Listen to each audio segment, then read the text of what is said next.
Association of Realtors. This is Donna Creeth, Government Affairs Director, and this is Hosea Wilson from the Dare County Tax Department, and this is the April edition of Let's Get Real.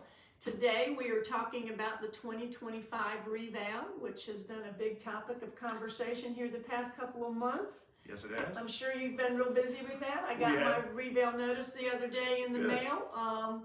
I had watched your presentation at the board meeting in March. That was a really good presentation. Thank you. I think it went very well. I thought so, yeah. The PowerPoint presentation we shared with our membership in my March briefing. Okay, good. I went and talked to one of the bigger Keller Williams recently, and a lot of their sales agents, and talked to them about how they could communicate with their clients about this. So I think the main question is what's the difference between the tax assessment and the tax rate? Because I think a lot of people are getting those notices and they're like, oh my goodness. Our aggregate increase was 67%, but certain properties increased considerably more than that, some not as much as that. So I think the misconception is that the tax increase, the tax rate, and the resulting taxes from the tax rates will be proportionate with the increase, and that is not the case. There's been a lot of information put out recently about the revenue neutral tax rate. Right. We had budget meeting last Friday with all department heads and the board. The county had a budget meeting. Yes, that's correct. And we went through, or the board went through all departmental budgets in the general fund, and the position stance would be that they are taking a revenue neutral stance. So in revenue neutral, there's a lot of misconceptions with that as well. A lot of people believe that revenue neutral would mean that they pay the same amount in taxes as they did last year. Revenue neutral is that we've talked about this before, but it's a tax rate, it's a tax base function to determine what rate would produce the same revenue with the new valuation. Right. So the increase in your tax burden is related to how your increase relates to the aggregate increase overall for the county. So, and I've had discussions with the municipalities. I can't speak for them, but I have had, considerable correspondence with a number of them. And I believe that is first and foremost on their focus as well. So, there are two separate functions, and the tax rate is based, solely on what budget needs are. But a county and a municipality has to work with a balanced budget. So under North Carolina law. That's correct. Okay. So we can't basically bank money away because our valuation has gone up for considerably over time, in a brief period of time. But like I've been saying, it's no surprise what's been going on in the market. No, not based on what we've seen in the last 4 years. No. Sales prices and all. Correct. Yeah. What was interesting to me, Donna, is that you did a presentation for the DARE, and this may be the wrong name, but the Housing Task Force, right, a month or two before we did our reval presentation, and the information is very similar as far as increases and what has happened year over year. So, almost the same percentage. I mean, I found that striking myself. Yeah. And I would say those are two very credible sources with very similar information. So I do think that this phenomenon is not just related to Dare County. It is a statewide phenomenon. Yes. It is a nationwide phenomenon. There's information, you've seen the presentation with other revaluation counties in North Carolina and the increases they experience. So they're facing the same challenges as well. But I do think our governing board in Dare County, they are very good stewards of taxpayer dollars. And I can't speak going forward, but I can speak to historical information. In 2020, we had a revaluation, and our aggregate increase was 26%. They adopted the revenue neutral tax rate of 40.05 cents per hundred, and they maintained that rate for the county tax code for these 5 years. So that tells me that is first and foremost on their agenda. Right, So, and Chairman Woodard talked at the board meeting on this past Monday on April the 7th about the revenue neutral rate. And he also talked about how, you know, there's the county rate, and then if you live in a municipality, the municipalities are going through the same process. Correct. And by law, they have to publish their revenue neutral rate. Correct. And so it's a lot of information for people to assimilate. And I think that you know, people they talk to their neighbors or they talk to somebody else. So even if your, you know, assessed notice was something that you got in the mail the other day, that doesn't necessarily mean it's going to be the exact same as your neighbors, because your house size is different, your lot size is different. And so that's not necessarily, you know, you shouldn't necessarily, yeah, you shouldn't be alarmed if yours is more or less, as long as it seems to be in line. Similar properties should be assessed similarly. And sometimes people compare properties that aren't very similar to theirs. Right. So, you know, there will be differences in that respect. The similar, you know, if you have two homes that are exactly alike, they should be assessed the same, except depending on where they're located. Right. Even you know, one in Collington may be taxed differently than one in Manio, just because of the property location and right. and even the size of the lot. Yeah. Right. Okay. The value of the lot.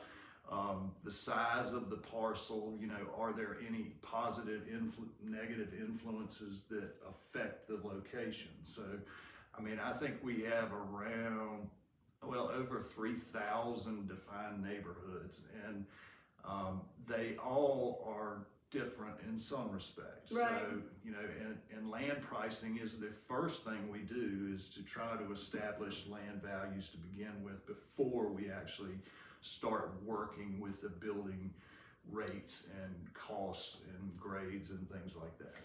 So there's an informal appeals process. Right. Let's talk about that a little bit. So if I get my reval notice and I'm like, holy moly, right. this can't possibly be right, I'm going to call you, or I'm going to call your staff and say, you know, can you walk me through this? I don't think this is right. And Correct. you're going to say, well, why don't you think that's right? And what can you demonstrate to me to document that difference? So what should they be having in front of them before they make that phone call? Well, one, they have their notice, and the notice serves as an appeal form. Okay, You know, yeah. The reverse side of the notice is the appeal form. We have an online appeals platform new this year that is really a wonderful tool. I've looked at that. It is very helpful. It's very user friendly. You know, if people have questions about how we arrived at their value, they can certainly contact us. I don't know how much, I mean, we have a dedicated web page that has a comparable sales search tool. Yes, I saw that. We will, you know, when we receive these informal appeals, then, you know, we're in the process of reviewing them now. So far, we've received somewhere in the neighborhood of 350 to 400 appeals. So to me, And that's not that's just in the last week. Okay. You know, they start out heavy at first and then they slow down. And then later in the appeals process, you get more commercial type properties, because your commercial taxpayers generally understand this process and are used to it. And in some cases, they have representatives that work with them for their appeals. But the online, the informal appeal process is not a statutorily mandated thing. It is not in the statutes, but it is a process that most North Carolina counties, if not all, practice to address things that need to be addressed before the formal appeal period, which is the Board of Equalization and Review. And that sounds really scary, but it's not. It's, you know, it's more formal than the informal process, but it is an appointed board by the Board of Commissioners, and it is citizens of the county, and it's a 5-member board, And the group that we have has been serving since I started about 10 years ago. So we have a very cohesive group. We have 3 of your members. So they've been through revals before, Yes, so they have. understand that. Well, that's helpful. They yeah. have. They've been through 2020, and some have been through 13. So that's encouraging. And they're knowledgeable. 3 of the members are currently members of the Board of Realtors. There you go. And they are very So they helpful. understand it, yeah. Yeah, we have 3 real estate agents, we have a builder, and we have an attorney. Now, the builder's also a real estate agent, so they're experienced. And, I don't want people to be scared of this process. It is not a scary process. We see a lot of appeals that have merit. And when we realize that, we may have characteristics wrong or there's something that we missed, of course, we will. You want to know that, yeah. We do. I mean, it's like the work that y'all do, or data integrity to us is the first and foremost thing.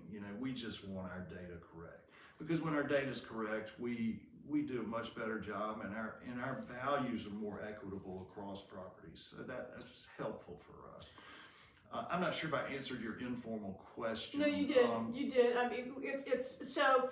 But you want them to know, so you want them to, if they have a recent appraisal, that's helpful. Oh, absolutely, yes. Submit it. If they, if their tax bill shows that they have 4 bedrooms when they only have 3 bedrooms or something like that. That's correct. I mean, we have what we call a property portal. It's called Property Record on our GIS site.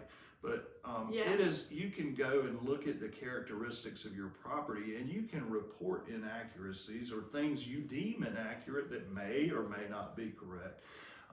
Square footage is a little bit different. We pull measurements from the exterior of homes, and that is not typically what a real estate agent would do in some cases, and we get that quite a bit. But that's how we have to do that, because in most cases we don't go inside. Don't go inside the house, So what I would say is that we have some great tools on our website that are very helpful, and I encourage people to do that and look at their property characteristics, search sales.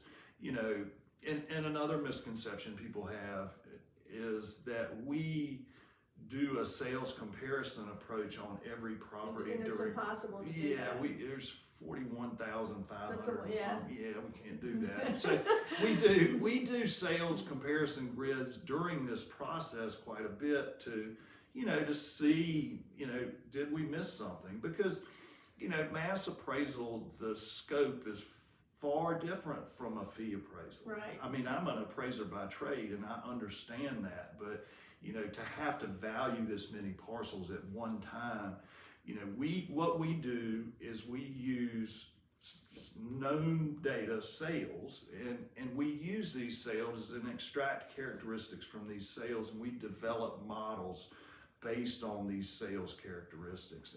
And as we develop these models, we calibrate these models based on what's going on in the market. And we apply unsold properties to these models to come to market value. And I would say in 90% of the cases, they work really well. Right.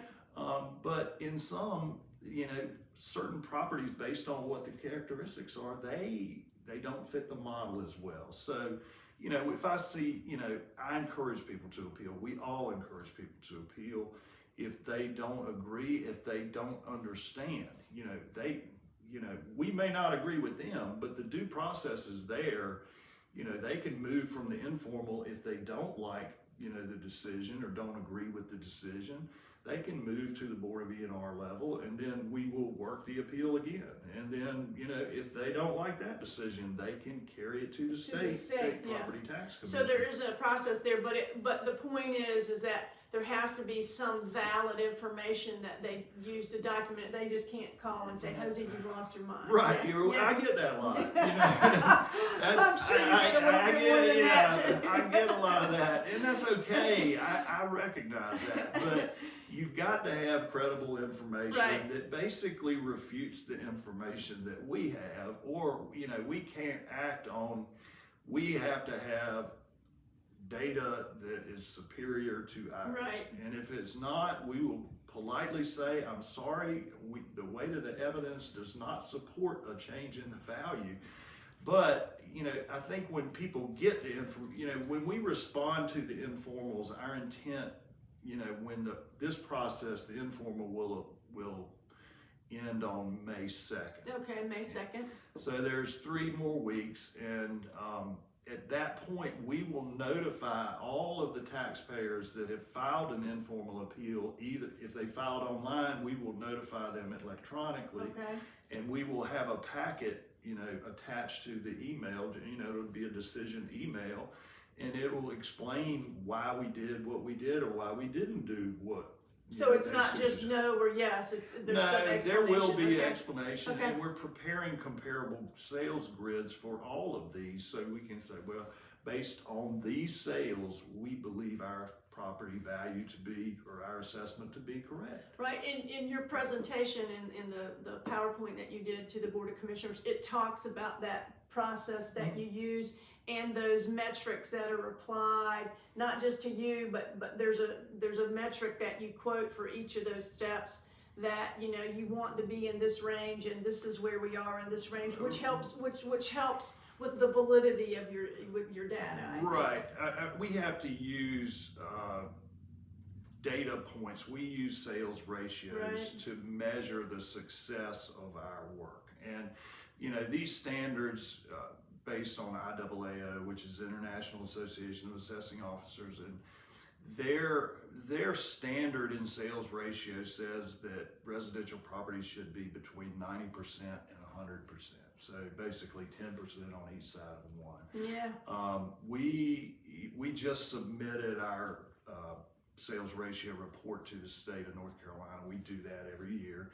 And they produce, the sales ratios that are actually used for corporate utility values. That's the main goal of the purpose for those. But, our sales ratio we submitted was 99.1%, and there was 317 sales, and they're random sales. Right. We don't know which ones they're Right. going to pick. So, and there's also a data, a measurement uniformity called coefficient of dispersion, and they recommend that to be less than 15, and ours was 2.5. There you go. So that just I just say that because there is some science to this. Yes, there is. And all of our members, they all have clients, and I think their clients rely on them because of their relationship to have some knowledge about this. So this is why Sure. we felt it was so important for you to come in and chat with us. So because they want to be able to respond. Sure. And so you said you've had 350 appeals so far. Typically, based on your past reevaluations, how many of those appeals actually get approved and result in some reduction? I don't know that figure right off the top of my head, but I would say somewhere around 50%. Okay. I would say would be accurate. Now, substantial reductions, I don't know. I mean, I've looked at a number of appeals that have been submitted. Obviously, I have not looked at all of them, but I make it a point to look at those and look at our responses to these appeals and see if they, in fact, are, valid. Right. And those, like I say, I have not witnessed anything that has struck me as, very unusual or extremely high. Of course, we rarely hear about the ones that might be low. Yes. Yeah. But until they're ready to sell, then that's when they call us. Yes. And that's okay. But from what I'm seeing, the values appear to be very fair to me. And I see every sale. I make it a point to look at everything that comes through our office. We have a land transfer department, and that allows us to see every contract and affidavit. That in itself is invaluable. Plus, Right.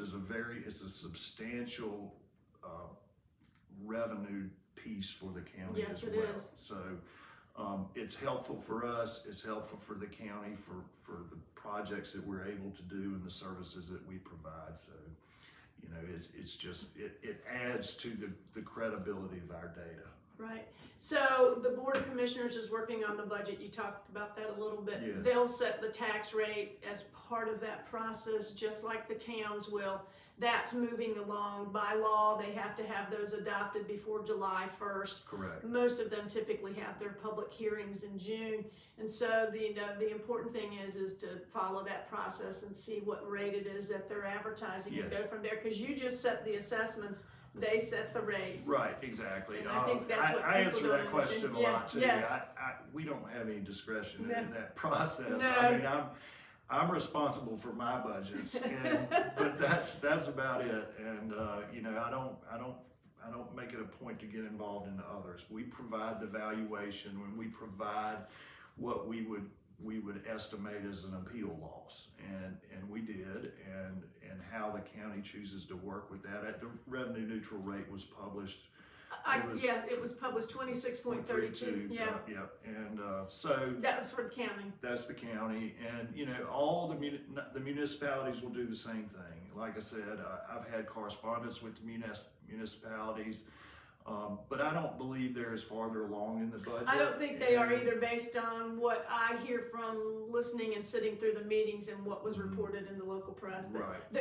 And it's really still early for that. Oh, They yeah, usually it don't is. start digging into that until April or May. That's so right. They're moving through it. I do think that if I remember correctly from our meeting on Tuesday, the county budget will be presented at the May meeting. I Okay. believe. So it'll be the first There first you go. Monday in May is. I think it's May because that's when our Board of E&R will convene that day as well. And just to give you an idea, I think it's May. Well, it's Cinco de Mayo, so it's There you go. May 5th, and so at that point the budget will be presented. You know, and I've said, you know, it's mine. I believe they will be at or very close to revenue neutral. The articles you read indicate that, and you know, I have no reason to believe otherwise. My conversations with the commissioners, with some of the elected officials, is that's exactly what they're doing. That they're highly sensitive to the fact that the assessed values have gone up so much. But at the end of the day, your assessed value going up on your home, that helps your bottom line too. So you know, you want high property value. yes. And if you think about where we live, it only makes sense that they would be. Agreed. So, you know, I live in Nags Head and I drive to Manio every day, and I drive across the bridge and I look across there and I go, you know, I can't argue with this. You know, it's very difficult. But again, if people, you know, if taxpayers have this and they don't know how to maneuver this process, you know, there's a lot of information on our website. A lot of Very people good are information, yeah. scared to, you know, I don't know, they're scared to appeal. Well, it's not a scary process. We're not scary people. We're just normal people. Yeah, just normal people who are trying to do your job. Right. And if they don't appeal, then they really don't need to be complaining about it after the fact. And I told this in a meeting recently, is that, you know, if you don't agree with your appeal, or or your assessment, and either you're just unsure, then file an appeal. Because we will provide information. We'll either say, wait a minute, we made this and that and this Right. change, or we believe these comparables support our assessment, and that would help educate, I think. Information is powerful, and getting the information from the credible source, which is the Dare County Tax Department, is the most important thing, and not getting it from social media or their neighbors. Yeah, social media is a dangerous thing. It is. And you know, we all see that. And those are things that I talk about in my meetings with staff, Yes. is that do not focus on anything that is on these sites, because they don't carry much. They don't at know. all. You're the authority on this, and this is who people should be reaching out.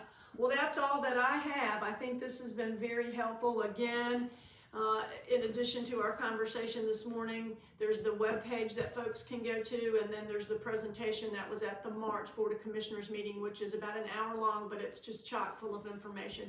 So thank you again for Thanks, coming Donna. in, and that's it. Have a I good day, certainly guys. appreciate the opportunity. Yeah.